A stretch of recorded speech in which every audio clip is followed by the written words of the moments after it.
Hello everyone. तो आज के इस वीडियो में हम सीखने वाले हैं एक नंबर का क्यूब क्या होता है और एक नंबर का क्यूब कैसे कैलकुलेट किया जाता है और किसी भी 2 डिजिट नंबर का क्यूब आप कैसे बड़ी आसानी से शॉर्टकट यूज करके 30 सेकंड से 1 मिनट के अंदर कैलकुलेट कर सकते हैं, है ना। तो ये तो सभी को पता होगा कि क्यूब क्या होता है, कैसा दिखता है क्यूब। तो क्यूब एक 3 डायमेंशनल ऑब्जेक्ट होता है जिसके 8 वर्टिसेस होते हैं, है ना, 12 एजेस होते हैं, 6 फेसेस होते हैं और हर एक एज का लेंथ जो है वो बराबर होता है। यानी हर एक एज का लेंथ वो कोई भी एक नंबर A B C या कोई भी एक नंबर के साथ सेम होता है। तो जब हम ये मतलब ये जो मैंने कंडीशंस बताए हैं ये सिर्फ एक क्लोज्ड ऑब्जेक्ट के लिए है ना। अगर यहाँ पे कोई आप इस तरह से कोई एक फेस को ओपन कर देते हैं तो वो क्यूब नहीं होगा। तो जब हम किसी नंबर का क्यूब कैलकुलेट करते हैं यानी हम एक ऐसा क्यूब चूज कर रहे हैं जिसका एक साइड का लेंथ उस नंबर के साथ बराबर है। और जब हम एक नंबर का क्यूब कैलकुलेट कर रहे हैं यानी हम उस क्यूब का वॉल्यूम कैलकुलेट कर रहे हैं जिसका एक साइड का लेंथ एक नंबर के साथ बराबर है। यानी कि अगर मैंने ए को ले लिया है 9, यानी आप 9 का क्यूब कैलकुलेट करना चाहते हैं, तो इसका मतलब है आपके पास एक क्यूब ऐसा क्यूब है जिसके एक साइड का लेंथ है 9। और जब आप उसका क्यूब कैलकुलेट कर रहे हैं यानी उस क्यूब के अंदर जो एक स्पेस है उसको आप मेजर कर रहे हैं कि वहां कितना स्पेस है, यानी उसको आप उसके क्यूब के वॉल्यूम को आप कैलकुलेट कर रहे हैं। ठीक है। तो कैसे कैलकुलेट किया जाता है? जब हमको एक नंबर दिया गया होता है उस नंबर को हमें 3 बार मल्टीप्लाई करना होता है। जब हमने स्क्वायरिंग में पढ़ा था, जब हम एक नंबर को 2 बार मल्टीप्लाई कर रहे हैं इस तरह से, यानी हम एक स्क्वायर के अंदर का एरिया कैलकुलेट कर रहे हैं। जब हम 3 बार मल्टीप्लाई कर रहे हैं तो हम उस स्क्वायर के अंदर के एरिया के साथ साथ उस स्क्वायर के परपेंडिकुलर एक और एज ले रहे हैं और उसका भी उस एज का जो लेंथ है वो भी स्क्वायर के साइड के साथ बराबर है। और जब हम इन तीनों चीज को मल्टीप्लाई करते हैं तब हमें एक क्यूब मिलता है जिसका वॉल्यूम हम कैलकुलेट करते हैं इस तरह से, एक नंबर को 3 बार मल्टीप्लाई करके। ठीक है। तो आगे बढ़ते हैं, देखते हैं जो मैथमेटिक्स में जब हमको एक नंबर का क्यूब कैलकुलेट करना होता है तो हमको ये फिजिकल क्यूब के नजरिए से सोचने की इतनी ज्यादा जरूरत नहीं पड़ती। हमको बेसिकली एक नंबर को 3 बार मल्टीप्लाई करके कैलकुलेट करना है, जो भी रिजल्ट आता है वो होता है नंबर का क्यूब। तो उसका जो फिजिकल मीनिंग है ये मैंने आपको बता दिया। तो हम पहले 1 से लेकर 9 तक या 10 तक जो भी नंबर्स हैं उन सभी का क्यूब एक बार कैलकुलेट करके देख लेते हैं या फिर याद कर लेते हैं, क्योंकि ये काफी बार यूज होंगी, है ना। तो 1 का क्यूब जो है वो 1, क्योंकि 1 स्क्वायर इंटू 1। अब मैं स्क्वायर करके फिर 1 क्यों लिख रहा हूँ? क्योंकि जब जैसा मैंने बताया जब आप स्क्वायर करते हैं तो यानी आप एक स्क्वायर का एरिया कैलकुलेट कर रहे हैं। तो जब आप उसमें एक और 1 फिर से मल्टीप्लाई कर रहे हैं यानी आप जो उस स्क्वायर के साथ एक परपेंडिकुलर लेंथ ले रहे हैं जिसका लेंथ है 1। ठीक है ना, यानी जिसका लेंथ है ए, जो भी आपने स्क्वायर कैलकुलेट किया है उस स्क्वायर के साइड के लेंथ के साथ बराबर है। तो उस तरह से हमें क्यूब मिलता है। तो 1 का क्यूब है 1 स्क्वायर इंटू 1 यानी कि 1। 2 का क्यूब जो है वो 2 स्क्वायर इंटू 2 यानी कि 8। 3 का जो क्यूब है वो 27। 4 का जो क्यूब है 64 ना। 5 का क्यूब जो है 125। 6 का जो क्यूब है वो है 216। 7 का जो क्यूब है वो है 343। 8 का जो क्यूब है वो है 512। 9 का क्यूब जो है वो 729 और 10 का जो क्यूब है ये है 1000। तो इतना आप 9 तक एटलीस्ट आप याद रख लें। 10 का तो सभी को मतलब क्या ही है याद रखने में, तीन तीन जीरो ऐड कर लीजिए क्योंकि 10 3 बार मल्टीप्लाई हो रहा है। तो फिर अब हम एक चीज सीखते हैं, ratio of digits of A 2 digit number. ये जब हम किसी 2 डिजिट नंबर का क्यूब कैलकुलेट करने जा रहे हैं ना तो ये उसका पहला स्टेप है। अब आप एक जो नंबर दिया गया है उसके डिजिट्स के बीच का जो रेशियो है वो आप कैलकुलेट करना सीख लीजिए पहले। इसके बाद हम एक नंबर का क्यूब कैसे कैलकुलेट करते हैं वो भी सीखेंगे। तो अगर आपको एक गिवन नंबर दिया गया है इस तरह से 1 मतलब 13, तो इसके जो डिजिट्स का जो जो 2 डिजिट्स दिए गए हैं उन डिजिट्स के बीच में रेशियो क्या है? तो क्या करना है, सिंपली जो ही नंबर दिया गया है उसके बीच में इस तरह आप 2 डॉट्स देकर 1 डबल डॉट और फिर 3, इसको पढ़ा जाता है 1:3।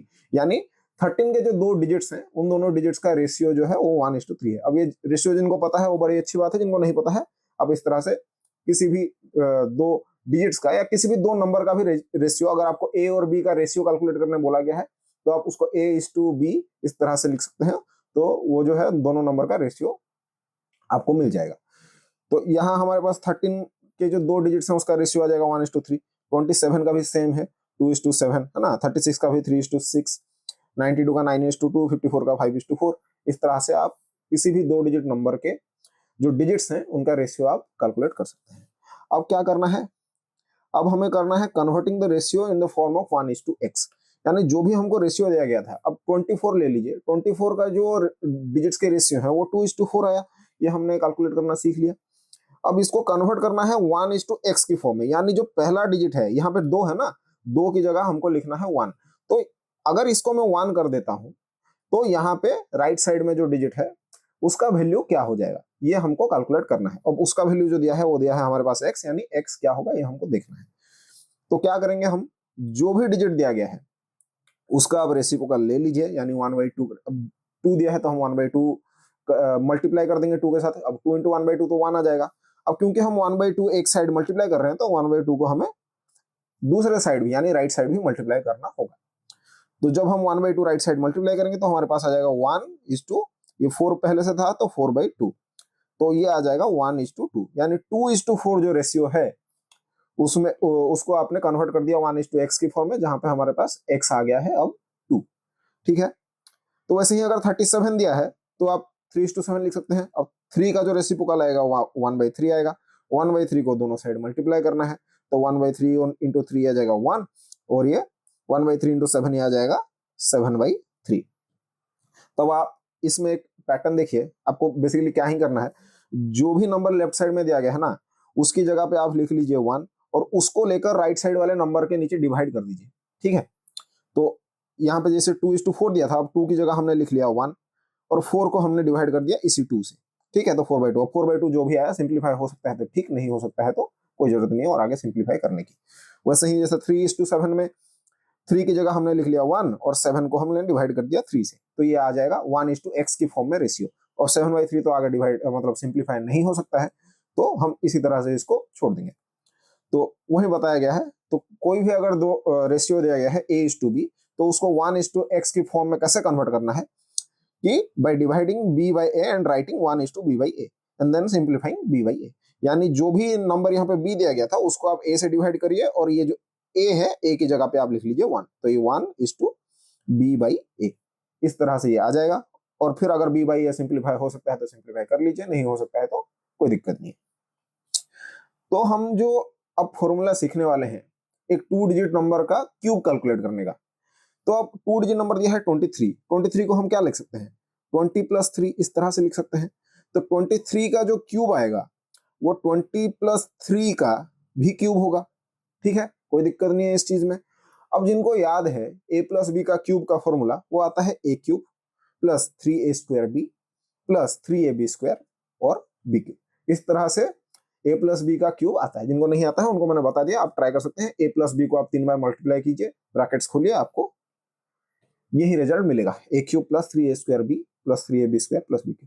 अब हम इसी रिजल्ट को यूज करके जो फॉर्मूला है या जो प्रोसेस है वो सीखेंगे कि कैसे 2 डिजिट नंबर का क्यूब कैलकुलेट किया जाता है। तो अब हमारे पास शॉर्टकट है, पहले जो भी नंबर दिए गए हैं, जैसे आपको यहाँ पे 23 दिया गया है तो उसको रेशियो में कन्वर्ट कीजिए, 2:3 हो गया। अब इसको 1:x फॉर्म में कन्वर्ट कीजिए तो ये हो जाएगा 1:3/2 हो जाएगा, है ना। अब इस तरह से कन्वर्ट करने के बाद आपको 4 नंबर लिखने हैं इन रो। ठीक है, 4 नंबर लिखने हैं एक ही रो में। कैसे लिखना है, जो पहला डिजिट होगा वो होगा हमारा फर्स्ट डिजिट का क्यूब, यानी 2:3 अगर है या 1:2/3 है तो हमारे पास नंबर तो था 23, तो फर्स्ट डिजिट क्या था इसमें 2 था, तो हमको लिखना है 2 का क्यूब, यानी हो जाएगा 8। दूसरे डिजिट के लिए क्या करना है, हमको 8 के साथ ये जो 3/2 है इसको मल्टीप्लाई करके लिख देना है, यानी 8 और 3 × 4, यानी ये हो जाएगा 8 और 12। ठीक है, इस तरह से ये जो दूसरा जो सेकंड प्लेस में जो लिखना है, रो में 4 प्लेसेस में आपको नंबर लिखनी है, और सेकंड प्लेसेस में जो लिखना है उसमें क्या करना है, पहले डिजिट के साथ आप x मल्टीप्लाई करके लिखेंगे। x जो था हमने जो रेशियो में कैलकुलेट किया था ये वही वाला x। ठीक है, तो पहले प्लेस में आपको फर्स्ट डिजिट का क्यूब करना है, सेकंड प्लेस में आप x टाइम्स फर्स्ट डिजिट करेंगे, थर्ड प्लेस में x टाइम्स सेकंड डिजिट करेंगे, यानी x² टाइम्स फर्स्ट डिजिट। अब सेकंड डिजिट क्या है, x × फर्स्ट डिजिट है, अब x × फर्स्ट डिजिट हो जाएगा, यानी थर्ड प्लेस में आप x square times first digit कर रहे हैं, ठीक है। अब फोर्थ प्लेस में अब एक्स टाइम्स थर्ड डिजिट। अब मैं डिजिट कह रहा हूं तो इसका मतलब ये एक्चुअली डिजिट नहीं है, अब थर्ड प्लेस में या फर्स्ट प्लेस में या सेकंड प्लेस में जो नंबर है उसकी बात कर रहा हूं मैं, ठीक है ना। अब सिर्फ डिजिट मतलब 2 के साथ नहीं मल्टीप्लाई कर देना है। अब 2 का क्यूब है तो 8 है, तो अब क्योंकि वो एक ही डिजिट है तो इसीलिए मैं बार बार फर्स्ट डिजिट कह रहा हूं। मेरा कहने का मतलब है कि आप 2 के क्यूब के साथ जो भी है उसके साथ आपको x मल्टीप्लाई करना है। अब हम जब इसको एग्जाम्पल में करेंगे तो आपको ज्यादा अच्छा समझ में आ जाएगा। अब इसी तरह से आपको 4 जो नंबर है इस तरह लिख देने हैं, ठीक है। अब चारों नंबर लिखने के बाद जो सेकंड और थर्ड नंबर है, अब ये जो सेकंड और थर्ड नंबर है उसको क्या करना है, आपको 2 से मल्टीप्लाई करना है और उन दोनों को आपको नीचे ऐड करके लिख लेना है। यानी क्या किया हमने, जो पहला डिजिट था ए बी इस तरह से था ना, जिसको हमने a/b करके लिखा था, यानी 10a + b, इस तरह से हमारा नंबर आ गया था। तो हमको क्या करना है, अब a को लिख लेना है a का क्यूब करके। अब जो रेशियो आएगा a/b का रेशियो क्या आएगा, 1/b/a आएगा ना, तो यानी b/a जो है ये हमारा हो जाएगा x। अब हमने क्या किया था, a का जो क्यूब किया था। अब सेकंड प्लेस में जो नंबर है वो क्या है, x times first digit, first तो था a क्यूब, अब x था b/a। अब थर्ड में क्या करना है, x टाइम्स सेकंड में था a क्यूब इंटू b/a, अब उसमें एक और बार हम b/a मल्टीप्लाई करेंगे तो हमारे पास आ जाएगा a क्यूब इंटू b/a का स्क्वायर। अब थर्ड में फिर a क्यूब इंटू b/a का स्क्वायर इंटू फिर से b/a, तो a cube times b/a times b/a का स्क्वायर टाइम्स b/a, तो ये आ जाएगा a क्यूब इंटू b/a का क्यूब। तो अब इसको थोड़ा सिंप्लीफाई करके देख लेते हैं, तो ये आ जाएगा हमारे पास a क्यूब, फिर ये आ जाएगा a क्यूब और नीचे a है तो एक एक कैंसिल हो जाएगा, तो हमारे पास आ जाएगा a स्क्वायर टाइम्स b, फिर ये 2 बार a कैंसिल हो जाएगा और ऊपर 2 बार b आ जाएगा, तो ये हो जाएगा a इंटू बी स्क्वायर। और फिर ये जो है a क्यूब, ये a क्यूब दोनों ऊपर और नीचे से कैंसिल हो जाएगा, तो बचेगा सिर्फ b क्यूब। अब जो सेकेंड और थर्ड में है यानी a स्क्वायर b और ab स्क्वायर, उसको हमें 2 के साथ मल्टीप्लाई करना है, तो ये हो जाएगा 2a स्क्वायर b और ये हो जाएगा 2ab स्क्वायर। अब जो पूरे चीज को हमें ऐड कर देना है, तो ये b क्यूब का b क्यूब आ जाएगा, इसको ऐड करेंगे किसके साथ, 2ab square time plus ab square, यानी आ जाएगा 3ab स्क्वायर, और ये 2a square b plus a square b आ जाएगा 3a स्क्वायर b, और ये फिर आ जाएगा a क्यूब। और ये जो है ये मैंने आपको कुछ देर पहले बताया था, ये देखिए, ठीक है ना। ये जो है ये हमारा वही फॉर्मूला है जो हमको a प्लस बी का क्यूब देता है, तो यानी ये जो हमारे पास रिजल्ट आ गया है ये हो गया हमारा a प्लस बी के क्यूब के बराबर, ठीक। तो अब हम यहाँ पे क्या करेंगे, अब हम फॉर्मूला अप्लाई करते हैं, कुछ एग्जांपल्स ट्राई करते हैं और ट्राई करके देखते हैं। तो 2:3 दिया है, इसका जो क्यूब आता है 12167 आता है, ठीक है। तो अब हम कैलकुलेट करके देख लेते हैं कि हमारा आंसर सही आता है या नहीं। तो 2:3 का रेशियो आएगा 2:3, ठीक है। 23 का जो रेशियो है वो 2:3 आएगा। अब कन्वर्ट करेंगे इसको तो हम 1:3/2 आएगा, अब 3/2 हो जाएगा हमारे पास x। तो ये पहला जो डिजिट है उसका करना था क्यूब, यानी 2 का क्यूब हमने कर दिया। अब x टाइम्स 2 का क्यूब करना है, फिर x स्क्वायर टाइम्स 2 का क्यूब करना है, फिर x क्यूब टाइम्स 2 का क्यूब करना है, और फिर इसको हम लोग 2 से मल्टीप्लाई करेंगे और इसको भी 2 से मल्टीप्लाई करेंगे, तो लिख लेंगे इस तरह से। अब x जो है वो 3/2 है, तो 3/2 इंटू 8, तो 3/2 इंटू 8 यानी 3 इंटू 4, तो 3 इंटू 4 आता है 12, फिर 3 3 9, 9/4 इंटू 8, यानी 9/4 इंटू 8 करेंगे तो 9 इंटू 2 आ जाएगा, है ना, 9 इंटू 2 हो जाएगा 18।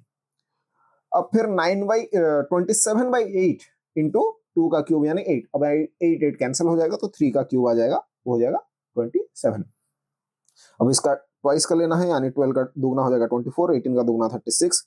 अब इसको करना है ऐड, तो 27 का आ जाएगा नीचे 27, 18 प्लस 36 आ जाएगा 54, फिर ये आ जाएगा 36 और ये आ जाएगा 8। अब इसको कैसे ऐड करना है, जैसे डुप्लेक्स कॉम्बिनेशन में बताया था, स्क्वायरिंग टेक्निक्स में बताया था, उसी तरह ऐड करना है आपको। अगर आपको याद नहीं है तो आप जाके वीडियो देख सकते हैं, ठीक है ना, लिंक आपको डिस्क्रिप्शन में मिल जाएगा।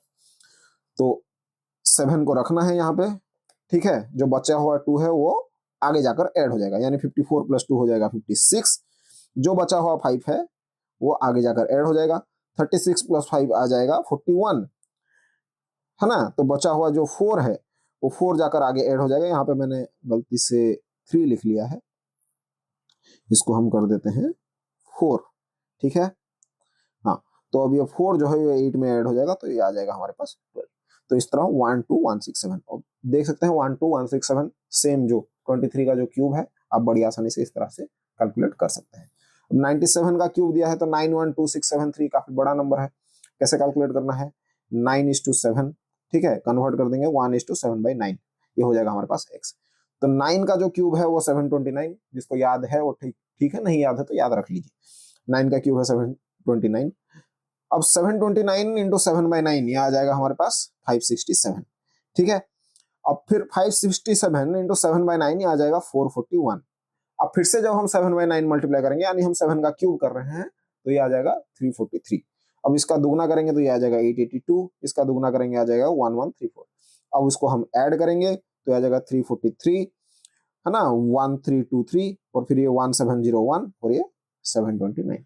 अब हम डुप्लेक्स कॉम्बिनेशन की तरह ऐड करेंगे तो ये आ जाएगा 3, बचा हुआ 34 इसमें ऐड हो जाएगा, ये आ जाएगा हमारे पास 1357, है ना। तो 7 बच जाएगा, बचा हुआ 135 इसमें ऐड हो जाएगा तो ये आ जाएगा हमारे पास 183 और 6, तो बचा हुआ 183 इसमें ऐड हो जाएगा, या हमारे पास आ जाएगा 912। तो इसका जो क्यूब है आप इस तरह से आसानी से कैलकुलेट कर सकते हैं। तो ये मेथड को कहाँ यूज नहीं करना है, जिसमें आपको आखिर में जीरो दिया गया हो ना, ऐसे नंबर्स पे आप ये मेथड यूज ना करें, क्योंकि तब आपको रेशियो कैलकुलेट करने में 20 दिया है तो 2:0 का रेशियो आ जाएगा, उसको आप एक्स में कैसे कन्वर्ट करेंगे, है ना। तो उन नंबर्स के लिए आपको उन 2 डिजिट्स नंबर के लिए, यानी 10 के जो मल्टीपल्स हैं 10, 20, 30, 40, 60, 70, 80, 90, इनके लिए आपको ये मेथड अप्लाई नहीं करना है। और इसके लिए आप क्या ही मतलब आसान है, जो भी नंबर दिया है उसका आप क्यूब कर लीजिए और उसमें लास्ट में 3 जीरो ऐड कर लीजिए, क्योंकि जो भी नंबर है 2 यानी 2 × 10, अब उसका क्यूब यानी 2 का क्यूब टाइम्स 10 का क्यूब, 10 का क्यूब तो 1000 होता है, 2 का क्यूब होता है 8, तो 20 का क्यूब आ जाएगा 8000। इस तरह से आप बड़ी आसानी से जिन नंबर्स के आखिर में जीरो है इनका क्यूब भी कैलकुलेट कर सकते हैं, ठीक है। लेकिन उसके लिए आपको ये मेथड अप्लाई नहीं करना है। तो एक और छोटा सा हम कैलकुलेट करके देख लेते हैं। 16 का क्यूब क्या है, 4913 है, ठीक है ना। तो रेशियो ले लेंगे 1:6। अब कन्वर्ट करने की जरूरत नहीं है क्योंकि वैसे भी जो पहला डिजिट है वो 1 ही है, तो इसको हम करेंगे 1 का क्यूब यानी 1, है ना। अब फिर हाँ, फिर करेंगे हम 6 टाइम्स 1 का क्यूब, फिर करेंगे हम 6 स्क्वायर टाइम्स 1 का क्यूब, फिर करेंगे हम 6 क्यूब टाइम्स 1 का क्यूब, और फिर इसको हम 2 से मल्टीप्लाई करेंगे, है ना। 6 टाइम्स 1 का क्यूब, 2 × 6 स्क्वायर टाइम्स 1 का क्यूब, फिर 6 क्यूब टाइम्स 1 का क्यूब। इसको क्या करेंगे हम, फिर ऐड कर लेंगे तो ये 1 आ जाएगा, ये आ जाएगा 6, ये आ जाएगा 36, ये आ जाएगा 216, ये आ जाएगा 12, ये आ जाएगा 72। इसको हम ऐड करके लिखेंगे तो ये आ जाएगा हमारे पास 216, ये आ जाएगा 678 और ये 108, है ना। ये आ जाएगा 18 और ये 1। तो इसको हम ऐड करेंगे, ये आ जाएगा हमारे पास 6, 21 इसमें ऐड हो जाएगा तो ये हो जाएगा 9 और ये हो जाएगा 12, 12 जाएगा इसमें ऐड होने तो ये हो जाएगा 30, तो ये 0, बचा हुआ 3 इसमें ऐड हो जाएगा तो हो जाएगा हमारे पास 4096। तो इसमें शायद मैंने ये 4913 जो है ये गलत लिख लिया है, ये आ जाएगा 4096 है। तो 16 का क्यूब आ जाएगा 4096, जिसको आप जो मेथड आपको बताया गया है इसमें इसको यूज करके बड़ी आसानी से कैलकुलेट कर सकते हैं, ठीक है। तो इसी तरह से अरिथमेटिक या क्वांटिटेटिव एप्टीट्यूड के बारे में अगर आपको सीखना है तो आप इस वीडियो को लाइक करें, चैनल को सब्सक्राइब करें। तो मिलते हैं अगले वीडियो में, तब तक मैथ सीखते रहें और पढ़ते रहें। धन्यवाद।